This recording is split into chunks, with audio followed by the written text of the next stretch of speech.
नमस्कार, मैं Shyam Ranjan Pandey, university department of philosophy and yoga, Vinoba Bhave university, Hazaribagh, Jharkhand. आप सभी का अपनी चैनल में हार्दिक स्वागत करता हूं। मुझे इस बात की खुशी है कि मेरे द्वारा बनाए जाने वाले वीडियोज से आप लोग लाभान्वित हो रहे हैं और उनसे संबंधित प्रश्नों को आसानी से सॉल्व कर रहे हैं। तो उसी क्रम में, उसी रूप में आज मैं आपके समक्ष व्याप्ति की व्याख्या करूंगा, जो कि आपके एनटीए नेट के फर्स्ट पेपर के सिलेबस के अंतर्गत लॉजिकल रीजनिंग में उल्लेखित है। इस वीडियो को बनाने के उपरांत मैं आपके विषय से रिलेटेड अन्य विषयों पर भी प्रकाश डालूंगा, उन पर भी वीडियो बनाऊंगा। तो यदि आप चाहें तो मेरे इस चैनल को सब्सक्राइब कर लें, ताकि मेरे अगले आने वाले वीडियोज की नोटिफिकेशन आपको तुरंत प्राप्त हो जाए और आप उनसे लाभ प्राप्त कर सकें। तो अब मैं आपके समक्ष व्याप्ति की व्याख्या बड़ी ही सरल भाषा में, आम बोलचाल की भाषा में करूंगा, ताकि आपको समझने में किसी भी प्रकार की कोई भी कठिनाई ना हो और आपका कॉन्सेप्ट क्लियर हो जाए। व्याप्ति शब्द की उत्पत्ति दो शब्दों के मेल से हुई है, वी जोड़ आपति, जिनमें से वी का अर्थ है विशिष्ट या विशेष और आपति का अर्थ है संबंध। इस प्रकार से व्याप्ति का शाब्दिक अर्थ विशिष्ट संबंध है।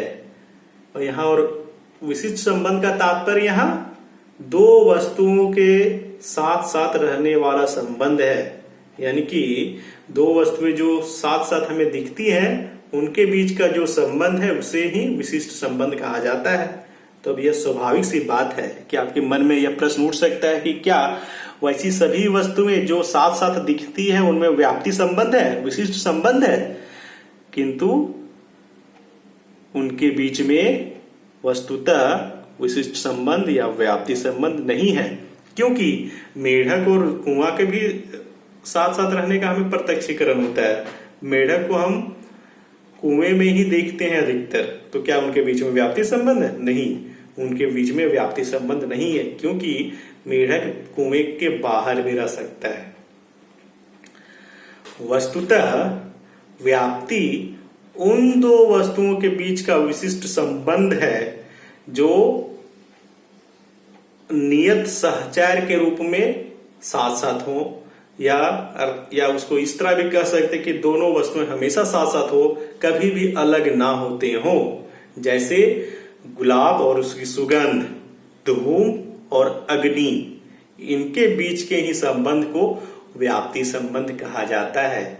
और इसी आधार पर अनुमान को सिद्ध किया जाता है। संसार का कोई भी अनुमान व्याप्ति पर ही आधारित होता है। व्याप्ति किसी भी अनुमान को तार्किक आधार प्रदान करता है, क्योंकि जब तक दो वस्तुओं के बीच के व्याप्ति संबंध का हमें स्मरण ना हो, हम दो वस्तुओं के बीच के व्याप्ति संबंध को ना जाने, तब तक हम उन पर आधारित अनुमान नहीं कर सकते। व्याप्ति संबंध में एक को व्याप्य और दूसरे को व्यापक बोला जाता है। व्याप्य का अर्थ साध्य है, यानी कि जिसको सिद्ध करना होता है, और व्यापक का अर्थ हेतु है, साधन है, जिसके द्वारा साध्य की सिद्धि की जाती है। इससे संबंधित मैंने अपने पिछले वाले वीडियोज में बात भी की है स्पष्ट रूप से। तो हेतु के द्वारा अर्थात व्यापक के द्वारा व्याप्य की सिद्धि करना ही व्याप्ति संबंध है। अब इसी आधार पर व्याप्ति के दो प्रकार बतलाए गए हैं, समव्याप्ति और विषम व्याप्ति। अब समव्याप्ति क्या होता है, विषम व्याप्ति क्या होता है, इस पर ध्यान दीजिए। समव्याप्ति में साध्य और साधन अर्थात व्याप्य और व्यापक सदैव साथ साथ रहते हैं। उनमें व्याप्य के द्वारा हम व्यापक की सिद्धि कर सकते हैं और व्यापक के द्वारा व्याप्य की सिद्धि कर सकते हैं। जैसे कार्य कारण सिद्धांत, द्रव्य गुण का सिद्धांत, अर्थात हम कार्य को देखकर कारण का सिद्धि कर सकते हैं और कारण को देखकर कार्य का सिद्धि कर सकते हैं। किंतु विषम व्याप्ति या असम व्याप्ति, जिसमें हम सिर्फ और सिर्फ व्यापक के द्वारा व्याप्य का सिद्धि कर सकते हैं, हम व्याप्य से व्यापक की सिद्धि नहीं कर सकते हैं। और वस्तुतः इसी से अनुमान सामान्य तौर पर किया जाता है। जैसे हम इस उदाहरण को देखें या इस अनुमान को देखें कि जहां जहां धुआं है वहां वहां आग है, तो हमारा यह अनुमान सही कहलाएगा, क्योंकि धुआं जो कि यहाँ पर व्यापक है वो सदैव उन स्थानों में पर्याप्त रहता है या मौजूद रहता है जहां व्याप्य अर्थात अग्नि है। और इसी के आधार पर हम इस अनुमान को सत्य मानते हैं, वैध मानते हैं।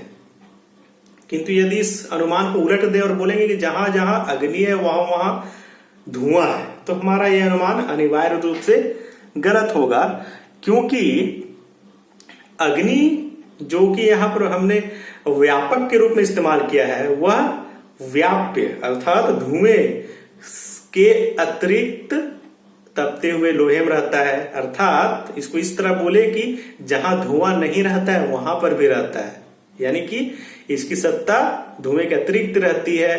धुएं वैसे हर एक स्थान में नहीं रहता है जहां धुआं हो, यानी कि जहां व्याप्य हो। मेरा ख्याल आप लोग समझ रहे हैं। इसके बाद एक प्रश्न और है जो कि बड़े ही मूल प्रश्न है कि हम दो वस्तुओं के बीच में व्याप्ति संबंध को किस प्रकार से स्थापित कर सकते हैं। अर्थात जैसे कि मैंने पहले ही बोला कि मेढक और कुआं के बीच में विशिष्ट संबंध है, वो दोनों साथ साथ मतलब उनमें समानता दिखता है, दोनों एक साथ दिखते हैं, मेढक कुआं में दिखता है, तो उनके बीच में क्या व्याप्ति संबंध हो सकता है? तो इससे संबंधित बहुत सारे हमारे मन में डाउट हो सकते हैं। तो इन्हीं सब डाउट्स को सॉल्व करने के लिए तथा व्याप्ति संबंध के वास्तविक रूप को स्थापित करने के लिए क्या क्या विधि है, इनसे संबंधित प्रश्नों को भी अधिक मात्रा में पूछा जाता है। तो लॉजिकल रीजनिंग के अंतर्गत, भारतीय तर्कशास्त्र के अंतर्गत कुछ ऐसे नियम या विधियां बतलाई गई हैं जिनका अनुसरण करके हम दो वस्तुओं के बीच के वास्तविक व्याप्ति संबंध को स्थापित कर सकते हैं। उनमें से एक विधि है अन्वय विधि, यानी कि पॉजिटिव लाइंस, हम भावात्मक वाक्य, दो वस्तुओं के बीच के भावात्मक संबंध को देखकर भी हम व्याप्ति संबंध स्थापित कर सकते हैं। यानी कि एक वस्तु के भाव में दूसरे वस्तु का भाव भी दिखाकर हम व्याप्ति संबंध स्थापित कर सकते हैं। जैसे जहां जहां धुआं है वहां वहां आग है, जैसे रसोई घर। यहां देख सकते हैं कि भावात्मक वाक्य के द्वारा हम धुएं और अग्नि के बीच में व्याप्ति संबंध स्थापित कर रहे हैं। हम यह दिखा रहे हैं कि जहां भी धुआं होगा वहां पर अग्नि होगा, जैसे रसोई घर। अब है दूसरा व्यतिरेक विधि, व्यतिरेक नियम। व्यतिरेक नियम यानी कि नकारात्मक वाक्य, नकारात्मक तरीका, यानी कि एक वस्तु के नकारात्मक भाव, यानी कि एक वस्तु के अभाव में दूसरे वस्तु के भी अभाव को दिखाकर उनके बीच में व्याप्ति संबंध स्थापित किया जाता है या व्याप्ति संबंध स्थापित कर सकते हैं। जैसे जहां जहां धुआं का अभाव है वहां वहां अग्नि का भी अभाव है। जैसे जलाशय, हम देख सकते हैं कि जलाशय में ना ही धुआं रहता है ना ही अग्नि रहता है, यानी कि धुआं और अग्नि के बीच में व्याप्ति संबंध हो सकता है। यदि दोनों में एक भी जलाशय में रहता तो इनके बीच में नहीं हो सकता था व्याप्ति संबंध। फिर तीसरा है अनुपाधिक संबंध, यानी कि व्याप्ति संबंध स्थापित करने के लिए यह आवश्यक है कि हमारे दोनों वस्तुओं या दोनों पदार्थों के बीच में इस प्रकार का संबंध हो कि जिनमें किसी भी प्रकार की कंडीशन या शर्त ना हो।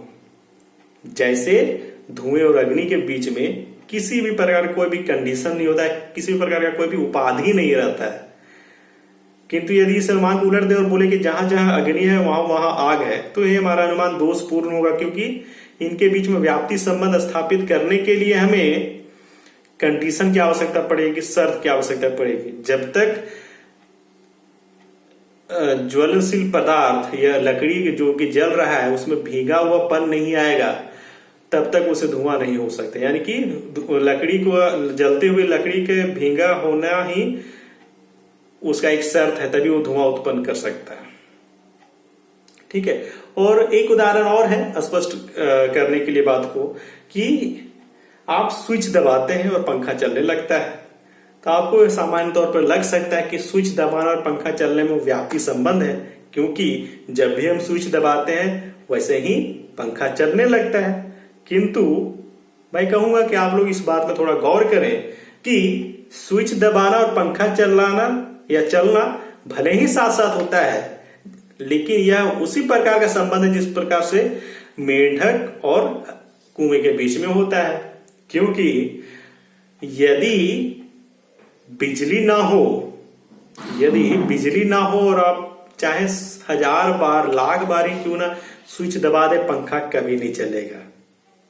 अर्थात पंखा चलना और स्विच देना या स्विच देना और पंखा चलना के बीच में जो संबंध है वो व्याप्ति संबंध नहीं है, क्योंकि इन दोनों के बीच में एक उपाधि की आवश्यकता पड़ती है, बिजली की आवश्यकता पड़ती है।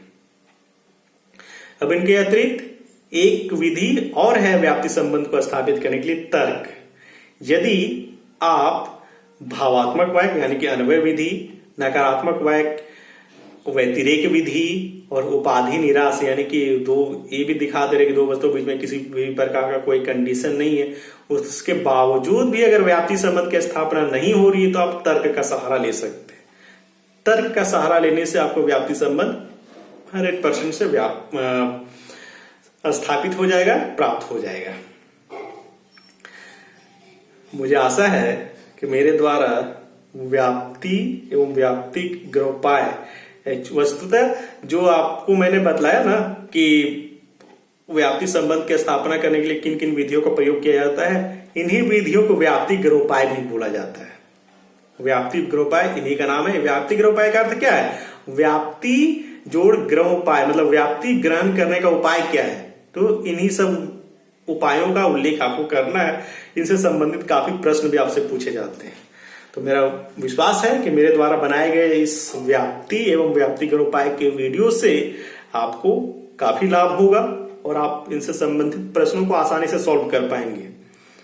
यदि इस वीडियो से संबंधित कोई भी प्रश्न हो तो आप लोग कमेंट बॉक्स में मुझसे पूछ सकते हैं। धन्यवाद।